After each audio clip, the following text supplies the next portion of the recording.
Well, good morning, church. Can you feel it? Can you feel Christmas getting closer? Even now, there are 4 candles lit on our Advent wreath. The mall is packed. I went to Walmart yesterday, and I texted Stephanie as I was sitting in the parking lot looking at the streams of people heading toward the doors, and I said, I'm about to enter into the belly of the beast. If you need anything, let me know, because I'm not coming back. Which is not true. I'm sure I'll be back. So, yeah, Christmas is here. There's folks rushing to the stores to get those last-minute gifts, the snacks for the Christmas parties, all the ingredients for their favorite Christmas casseroles. You guys like Christmas casseroles, right? Well, we're Methodists, right? Casseroles are in our blood, I think. Maybe that's just mushrooms, cream and mushroom soup. But anyways, that's another thing. Some of you, though, you're not rushing to the store right now. You have been planning for Christmas for months. You've been getting a plan ready for what's going to happen on Wednesday. You've got your stockings hung by the chimney with care. The presents are already beneath the tree. You've got your travel plans in place, and you're just relaxing right into the season. But whether you're sweating finding a parking spot at Walmart after worship this morning, or you've been preparing for Christmas for the last 6 months, all of the activity, all of the hustle, all of the preparation is just a prelude to the main event. It's all build up to Christmas Day. And for the last 3 weeks, we've been leaning into the prelude to the most extraordinary story that's ever been told. We've been camping out in Luke chapter 1 as we prepare for Christ's birth and wait for his return. That's what happens in Advent. We remember a child who would become a king born in a manger, and we wait for the return of that king on the clouds with fire to establish a new kingdom, a kingdom of peace, where we will reign and live with him for all eternity. But you remember how Luke begins, don't you? Not the first 5 verses that talk about Luke putting together an orderly account of Jesus' life for his friend Theophilus. I'm talking about what happens beginning at verse 6. We get the story of a couple, not Mary and Joseph, but Zechariah and Elizabeth. You remember that story from 2 weeks ago, don't you? How Zechariah was a man who was blameless before God, so was Elizabeth, and the lot falls on him to go and light the altar of incense inside of the temple, and so he's going about his priestly duty, doing that which he was supposed to do, and as he goes to light the incense on the altar, suddenly an angel appears to him and gives him some news. Zechariah, your wife is going to be with child. And he says, this can't be, because I'm old and she has many years.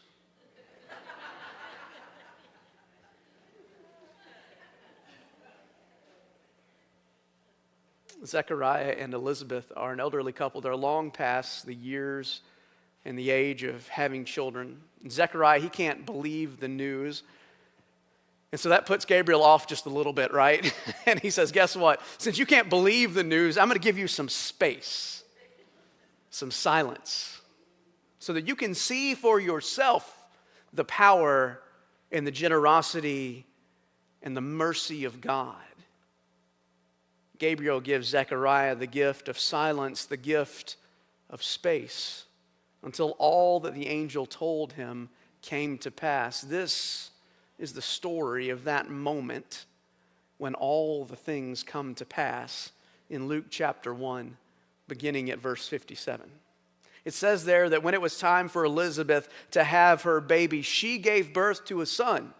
Her neighbors and relatives heard that the Lord had shown her great mercy, and they shared her joy. Everyone is celebrating in town with Zechariah and Elizabeth as they welcome their new son into the world.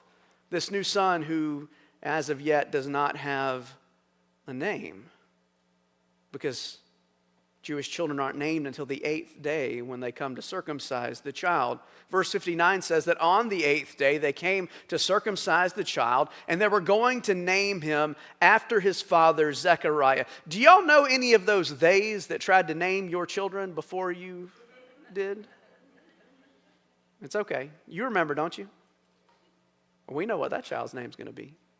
That beautiful boy, we're going to call him Zechariah. No, we are not. Y'all laugh because that's real, right? Verse 60 says, but his mother, as everyone else in the room was trying to name the baby, spoke up and said, no, he's going to be called John. Then they said to her, there's no one among your relatives who has that name. Then they made signs to his father Zechariah, right? So Zechariah can't talk, so they're trying to communicate, to find out what he would like to name the child. He asked for a writing tablet, and to everyone's astonishment, he wrote, his name is John. And immediately his mouth was open and his tongue set free, and he began to speak, praising God. All the neighbors were filled with awe, and throughout the hill country of Judea, people were talking about these things. Everyone who heard about this wondered about it, asking, what then is this child going to be? For the Lord's hand was with him. Picture Elizabeth holding her newborn son, her face radiant with joy. Her neighbors and family gather, marveling at this miracle. But this isn't just any birth. This child named John, signals the dawn of God's plan of salvation, not just for this town, not just for the Jewish people, but for the world. And this child, this little boy, his name will be John, which means the Lord is gracious. The Lord is gracious. John's name tells a story all on its own, a story of unearned favor and boundless love, a story of God remembering the covenant that God made with the people of Israel. More than that, the covenant that God made with all of creation in the garden, when he promised that one day there would come a time when the sin and evil that was loosed in the garden will be taken care of once and for all. John the Baptist's birth is a reminder that our God is not a God of wrath and condemnation. Our God is not a God of judgment and punishment, but instead is a God of grace and mercy, a God who meets us right where we are. I think the people of Israel during Zechariah's time, that there were a lot of them who needed to hear that reminder. After all, it had been 400 years since the prophet Malachi had spoken the words of the Lord saying, I will send my messenger who will prepare the way for me. 400 years they had waited for the birth of this child, John, who the Spirit rested on and who had the role of the prophet Elijah to prepare the way for the coming of the Lord.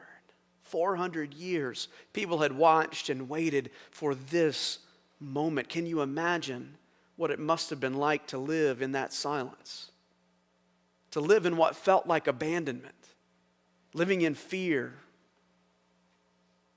concerned that perhaps what you had believed in never would come true. Maybe you can.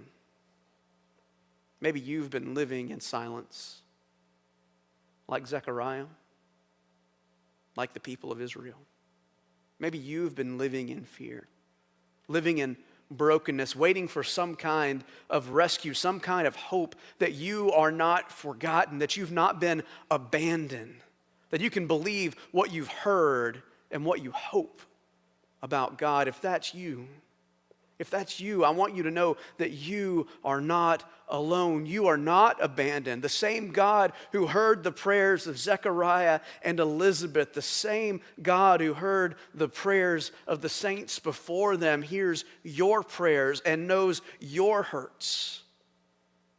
and is coming to deliver you because the Lord is gracious. The Lord is gracious. In the birth of Zechariah and Elizabeth's son, John, is evidence that God is not done with us. God is not done with humanity. God is not done with the people of Israel. Instead, a new salvation history is unfolding in this moment. And just as suddenly as this child, John, who would become John the Baptist, is born, Zechariah gets his voice back. And when Zechariah finally speaks, he erupts into this spirit-filled song of praise and prophecy. Look at verse 67 in Luke chapter 1 with me. It says there that his father Zechariah was filled with the Holy Spirit and prophesied, "Praise be to the Lord, the God of Israel, because he has come to his people and redeemed them. He has raised up a horn of salvation for us in the house of his servant David. As he said through his holy prophets long ago, salvation from our enemies and from the hand of all who hate us, to show mercy to our ancestors and remember his holy covenant, the oath that he swore to our father Abraham, to rescue us from the hand of our enemies and to enable us to serve him without fear, in holiness and in righteousness all of our days." You can almost hear Zechariah's voice trembling in praise and in awe as he blesses God for God's enduring mercy. God's enduring mercy. You've got to understand something about mercy. Mercy is not a kind sentiment. Mercy is more. Mercy is the active compassion of God toward God's people. It's the active compassion of God toward God's people. And God's mercy is seen most clearly in the life, death, and resurrection of Jesus. That God so loved the world that he sent his one and only Son, that the world might be saved, not condemned. That we might find life, not death. That we might find healing and not more hurt. That we might find hope. That we might find hope. Zechariah talks about a horn of salvation.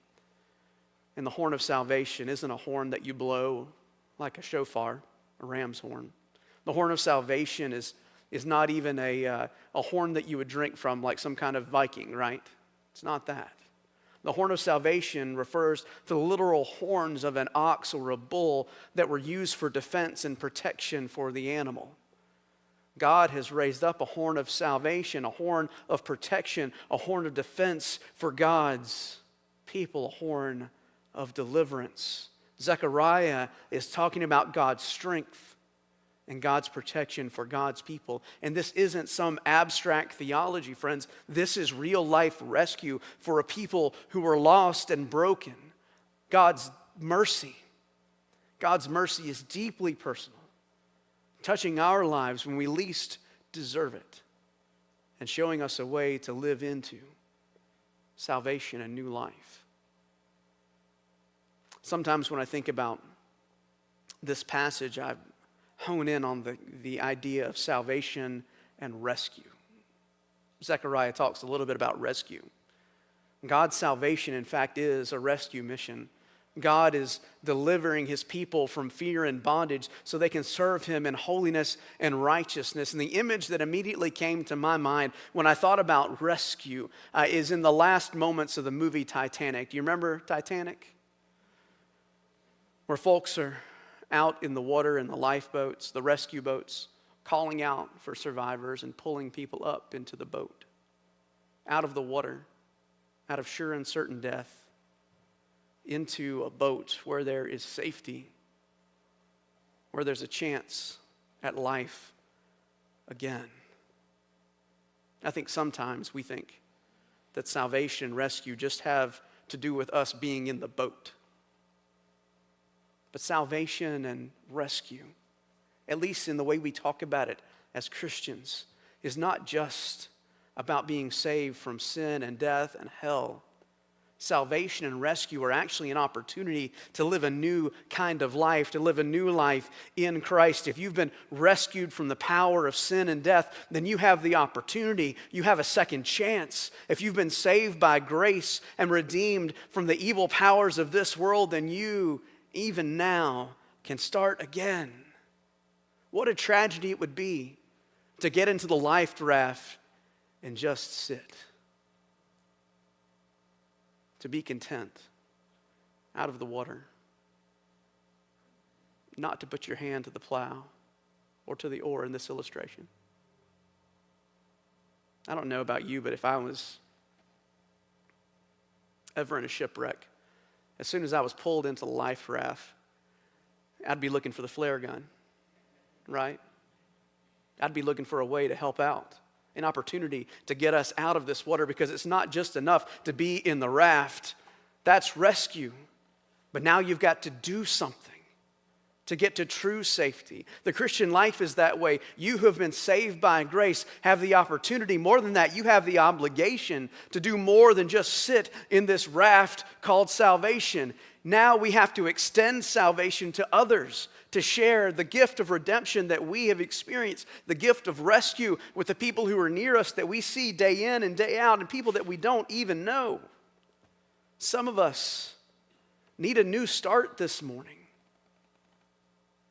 We've been rescued, and we're in the boat, and what we need is that new opportunity. Because we've made a mess of things in the chaos of the water. Some of us need to be reminded that we've been rescued, and to consider if we're living as those who've been rescued, or if we're still living in the weight of fear and sin. God's rescue is an invitation to live differently, to serve with our whole hearts, and to offer our whole selves to God as we share grace and peace with the world around us. That's what righteousness is all about. Righteousness is not about following the rules for their own sake. It's about walking in the light of God's presence, living in peace and obedience to God, remembering the salvation of God, the mercy and the rescue that you've received in such a way that it colors every interaction you have in your life. I mean, just imagine for a moment a world, just imagine if Statesboro was a place where every single one of our lives reflected God's righteousness. How different would our city be? What would it look like if just our lives here in this room, if we began to reflect God's righteousness out in the world? How might our community be different if we didn't just hear the word of God, but became doers of the word of God? Our city would be turned upside down or right side up. That may seem like an impossibility to you. But so did the birth of a child to Zechariah and Elizabeth. It may seem like that could never happen. But it did. And it could happen here too. The coming of Jesus makes the vision of a kingdom on earth as it is in heaven real. It could really happen. More than that, it will happen. And we have the opportunity to participate in establishing that kingdom here and now. We have the opportunity to make that vision possible. This is what Zechariah is saying as he erupts in praise to God. But then he turns his gaze to his infant son, John. And his voice is filled with hope. He looks down at that little child. And in verse 76, he says, "And you, my child, will be called prophet of the Most High. For you will go on before the Lord to prepare the way for him." Malachi 3:1.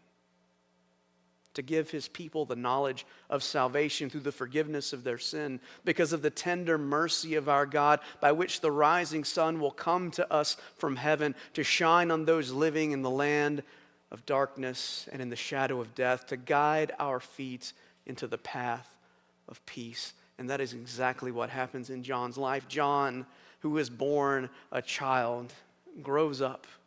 And through his teaching and preaching and baptizing at the Jordan, he prepares the way for his cousin Jesus. He begins to give the world God's knowledge of salvation through the forgiveness of sin.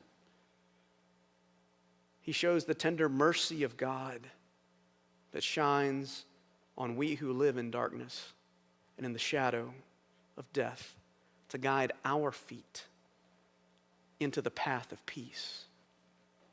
The story of John's birth and Zechariah's song is an invitation to see and to celebrate who God is and what he has done. In salvation, friends, we find grace. In mercy, we find compassion. In rescue, we find purpose. And in righteousness, we find a life aligned with God's will, life that truly is life. So this morning, my hope is that you will carry Zechariah's song with you in your heart, that we might rejoice in the salvation that has come through Jesus Christ, that we might rest in his mercy and live out our rescue with purpose and walk in righteousness as we prepare for his return. But I've got to ask you this morning,